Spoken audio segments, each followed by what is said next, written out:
ഞാൻ വരുന്ന വഴിക്കും രാവിലെ മുതലേ ഈ സമയം വരെ ഇങ്ങനെ മഴ ചാഞ്ഞും ചെരിഞ്ഞൊക്കെ ഇങ്ങനെ വരുന്നുണ്ട്. നമുക്ക് കൂടുതൽ മഴ പെയ്യുന്നതിന് മുന്നേ ഒരുക്കുക വേണം അല്ലേ? ശരി, അപ്പൊ എന്തൊക്കെയുണ്ട് വിശേഷങ്ങൾ കേൾക്കട്ടെ. സ്കൂളൊക്കെ തുറന്നു അല്ലേ? തുറന്നില്ലേ?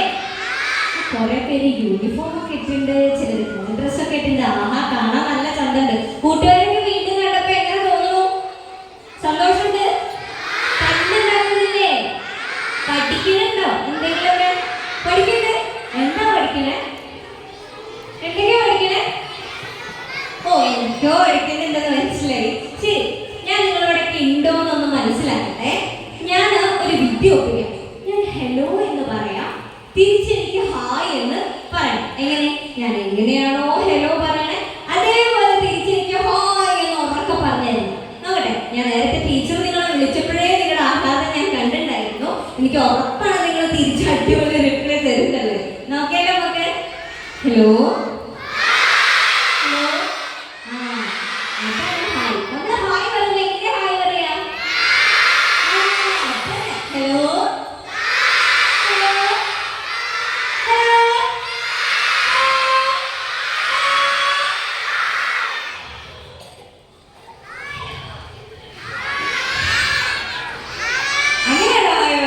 ഹലോ.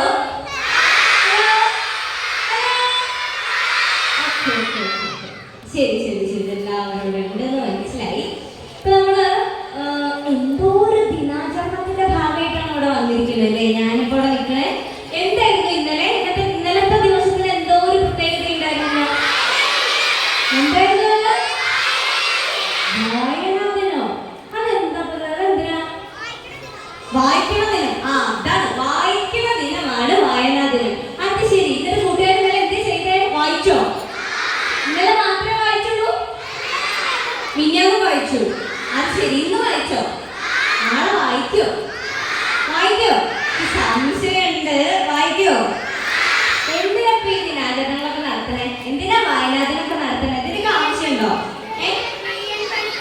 ആ ആ, PM പണിക്കരുടെ ചരമദിനം അല്ലെങ്കിൽ ചരമവാർഷികമൊക്കെ ആയിട്ടാണ് നമ്മൾ എന്ത് ആഘോഷിക്കുന്നത്? ആ, വായനാദിനം അതിനാണ് ആഘോഷിക്കുന്നത്. എന്നിട്ട് എന്തോ വായിക്കണം വായിക്കണം വായിക്കണം ഇങ്ങനെ പറയുന്നുണ്ട് അല്ലേ? നിങ്ങൾക്കൊക്കെ വായിക്കാൻ ഇഷ്ടമാണോ? കുട്ടികൾക്ക് വായിക്കാൻ ഇഷ്ടം? എന്തൊക്കെയാ വായിക്കാറ്? എന്തൊക്കെയാ വായിക്കാറ്? കഥകൾ വായിക്കും, പാട്ടുകള്. ആ, പാട്ടുകൾ വായിക്കാറുണ്ട്. പിന്നെ ആ, എന്തൊക്കെയോ. ഞാൻ ചെറുപ്പത്തില് നിങ്ങളുടെ കുഞ്ഞ് ഈ ഒരു പ്രായത്തിലൊക്കെ ഞാൻ ആദ്യമായിട്ട് വായിക്കണത് എന്തറിയോ? ഈ സാറ്റർഡേ സൺഡേസിലൊക്കെ എന്റെ പപ്പ അമ്മച്ചി എനിക്കൊരു പുസ്തകം കൊണ്ടുവന്ന് തരും. മാജിക് പോട്ട് എന്നാ പറയാ. അത് വായിച്ചിട്ടാണ് ഞാൻ തുടങ്ങുന്നത് കേട്ടോ. പിന്നെ എന്തോ കളിക്കൊടുക്ക, മിന്നാ മിന്നി, എന്തൊക്കെയോ ഇല്ലേ, ബാലഭൂമി, അതൊക്കെ ഇല്ലേ, അങ്ങനെയൊക്കെ വായിച്ചിട്ടാണ് തുടങ്ങുന്നത്. പിന്നെ എന്തൊക്കെയോ പേപ്പേഴ്സ് ഒക്കെ വായിച്ചു. പിന്നെ കുറെ പാഠപുസ്തകങ്ങൾ വായിച്ചു. നമ്മൾ മലയാളം വായിക്കുന്നില്ലേ? പഠിക്കാനുണ്ടല്ലേ? ഇംഗ്ലീഷ്, കണക്ക് വായിക്കാറുണ്ടോ? മാത്സ് എഴുതാറുള്ളൂ, വായിക്കാറില്ല? അത് ശരി, അത് നമുക്കറിയില്ലായിരുന്നു കേട്ടോ. അപ്പൊ ഞാനൊരു കാര്യം ചോദിക്കട്ടെ, ഇതൊക്കെ വായിച്ചാൽ മതിയോ? ഇതൊക്കെ വായിച്ചാൽ മതിയോ? ആ, വായിച്ചാൽ പോരാ, പഠിക്കണം. അയ്യോ, സന്തോഷമായി. അതേ നമുക്ക് കേൾക്കണ്ടുള്ളൂ. പഠിക്കണം എന്നാ പറഞ്ഞു. അപ്പൊ പഠിക്കണ കുഞ്ഞുങ്ങളാണ്, അതെനിക്ക് മനസ്സിലായി. ഇന്ന് ഞാനൊരു കാര്യം പറയട്ടെ. നമ്മൾ വെറും പുസ്തകം മാത്രം പഠിച്ചാൽ പോരാത്രേ. വെറുതെ പുസ്തകം വായിച്ചാൽ കാര്യമില്ല എന്നാ പറയണേ. പിന്നെ എന്തൊക്കെയാ നമ്മൾ വായിക്കണ്ടേ? എന്തൊക്കെയാ വായിക്കണ്ടേ? പുസ്തകം വായിച്ചാൽ പോരാ, പക്ഷെ കളിക്കൊടുത്ത് വായിക്കുന്നതാണ് പറയുന്നത്. ഓക്കെ ഓക്കെ ഓക്കെ, അത് നമ്മൾ സമ്മതിച്ചിരിക്കുന്നു. ഞാൻ ഉദ്ദേശിച്ചത് അതല്ല. നമ്മള് വെറുതെ ലൈബ്രറി ബുക്സും കുറെ ന്യൂസ് പേപ്പേഴ്സും പാഠപുസ്തകങ്ങളും മാത്രം വായിച്ചാൽ പോരാ. കൂടെ നമ്മൾ എന്തുകൂടെ വായിക്കണം? നമ്മുടെ പ്രകൃതിയെ കൂടെ വായിക്കണം. എന്തിനെ കൂടെ വായിക്കണം? എന്തിനെ കൂടെ വായിക്കണം? ആ, നമുക്ക് കുറച്ചു നേരം മുളകളെ വായിച്ചാലോ? മുളകളെ എന്തൊക്കെ മുള? ബാമ്പു. ആ, നിങ്ങൾ കണ്ടിട്ടുണ്ടോ? എവിടെയാ കണ്ടിട്ടില്ലേ? അവിടെ. ആഹാ, ഇവിടുത്തെ കൂട്ടുകാർ അവിടുത്തെ മുളയെ കാണാത്തവരുണ്ടോ? ഉണ്ടോ? ഇല്ല അല്ലേ? ആ, അവിടെ എന്തൊക്കെയോ കുറെ മുളകൾ നിൽക്കുന്നുണ്ട്. ഇവിടെയും എന്തൊക്കെയോ കുറെ മുളകൾ നിൽക്കുന്നുണ്ട്. ഞാനും ഒരു മുളയൊക്കെ കൊണ്ടുവന്നിട്ടുണ്ട്. എന്താ ഇവിടുത്തെ കഥ? കൂട്ടുകാരൊക്കെ മുളകളെ കണ്ടിട്ടുണ്ട്. മുള എങ്ങനെ ഇരിക്കണേ? ഇങ്ങനെ നീളത്തില്. പിന്നെ വട്ടം.